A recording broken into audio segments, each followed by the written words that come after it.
একটি জিনিস যত বেশি হবে আপনার ভাগ্য তত বেশি ভালো হবে।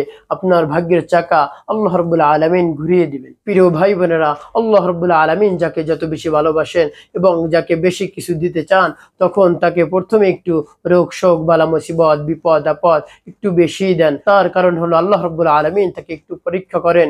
এই পরীক্ষায় যদি সে উত্তীর্ণ হতে পারে, তাহলে আল্লাহ রাব্বুল আলামিন তাকে পুরস্কৃত করেন, তার ভাগ্যের চাকা ঘুরিয়ে দেন। আল্লাহ রাব্বুল আলামিন বলেন, ওয়ালা নাবলুওয়ান্নাকুম বিশাইইম মিনাল খাউফি ওয়াল জু'i ওয়া নাকসিম মিনাল আমওয়ালি ওয়াল আনফুসি ওয়াস সামারাত। আল্লাহ রাব্বুল আলামিন বলেন, আমি বান্দাদেরকে পরীক্ষা করি ক্ষুধা দিয়ে, ভয় দিয়ে এবং সম্পদের মধ্যে ক্ষতি দিয়ে এবং যত ধরনের কাঙ্ক্ষিত বস্তু রয়েছে সেই কাঙ্ক্ষিত বস্তুর মধ্যে ক্ষতি দিয়ে আমি আমার বান্দাদেরকে পরীক্ষা করি। যখনই আমার বান্দাদেরকে পরীক্ষা করি, সেই পরীক্ষায় যদি আমার বান্দা উত্তীর্ণ হতে পারে, তাহলে আমি তাকে পুরস্কৃত করি, তার ভাগ্যের চাকা ঘুরিয়ে দিই। তো প্রিয় ভাই বোনেরা, এই জিনিসটা যদি আপনি মনে প্রাণে মেনে নিতে পারেন কোনো ধরনের হাই হুতাশ ছাড়া, তাহলে আল্লাহ রাব্বুল আলামিন আপনার ভাগ্যের চাকাকে ঘুরিয়ে দেবেন এবং আপনার ভাগ্য পরিবর্তন করে দিবেন। আপনাকে আল্লাহ রাব্বুল আলামিন সবচেয়ে পুরস্কৃত করবেন, সবচেয়ে বেশি সম্মান দান করবেন। প্রিয় ভাই বোনেরা, পৃথিবীতে যত নবী রাসূল এসেছেন সকলকেই আল্লাহ রাব্বুল আলামিন পরীক্ষা করেছেন, সকলকেই পরীক্ষার সম্মুখীন হতে হয়েছে, বিপদের সম্মুখীন হতে হয়েছে। তেমনি ভাবে আমাদের নবী হযরত মুহাম্মদ সাল্লাল্লাহু আলাইহি সাল্লামের উপরও আল্লাহ রাব্বুল আলামিন অনেক ধরনের বিপদ দিয়েছেন।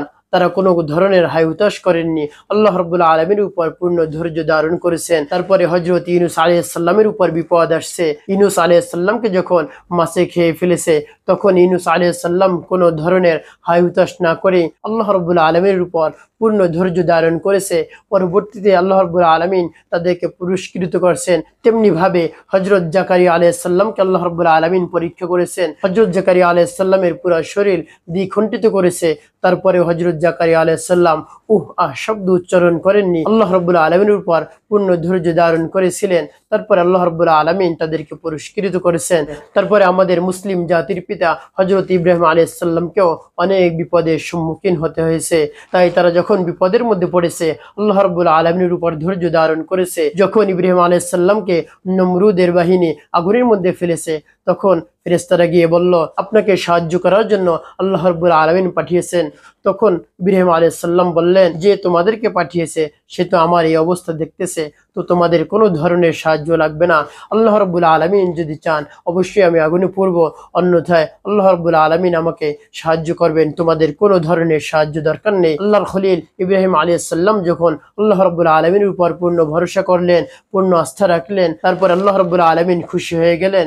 তারপরে আগুনকে বললেন, কুলনা ইয়া নারু কুনি বারদান ওয়া সালামান আলা ইব্রাহিম, হে আগুন আমার ইব্রাহিমের জন্য, আমার খলিলের জন্য, আমার বন্ধুর জন্য তুমি শান্তিদায়ক ঠান্ডা হয়ে যাও, আমার বন্ধুর জন্য কোনো ধরনের কষ্ট না হয়। তাই আল্লাহ রাব্বুল আলামিন আগুনকে এই আদেশ করলেন। তারপরে সাথে সাথে সে আগুনের মধ্যে ফুলের বাগান হয়ে গেল। ইব্রাহিম আলাইহিস সালাম সে আগুনের মধ্যে আনন্দ উল্লাসে ছিলেন।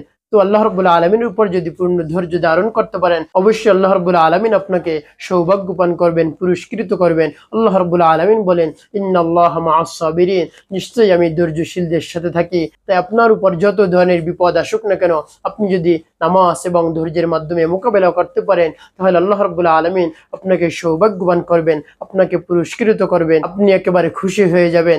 তাই কোনো ধরনের বিপদে আপনি হাই হুতাশ করবেন না। রোগে শোকে বিপদে আপদে বালা মুসিবতে যত বিপদ আসুক, আল্লাহ রাব্বুল আলামিনের উপর পূর্ণ ধৈর্য ধারণ করুন। আল্লাহ রাব্বুল আলামিন অবশ্যই সেই বিপদ থেকে উদ্ধার করবেন এবং আপনাকে সৌভাগ্যবান করবেন, আপনার ভাগ্যকে পরিবর্তন করে দেবেন।